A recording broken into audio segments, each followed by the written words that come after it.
আহা শুন আহা কাণ পাতি শুনা কম আমি পোষণৰ দৰকাৰী কথা কম আমি পোষণৰ দৰকাৰী কথা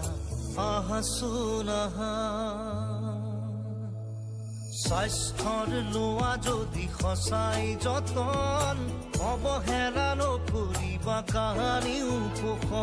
পোষণৰ নীতিবোৰ কৰিলে পালন জিলিকি উঠিব জানা সবাৰো জীৱন পুষ্টিহীনতা কৰি সমূল বিনাশ পুষ্টিহীনতা কৰি সমূল বিনাশ গঢ়ো আহা সবে মিলি নিৰোগী সমাজ গঢ়ো আহা সবে মিলি নিৰোগী সমাজ আহা শুন আহা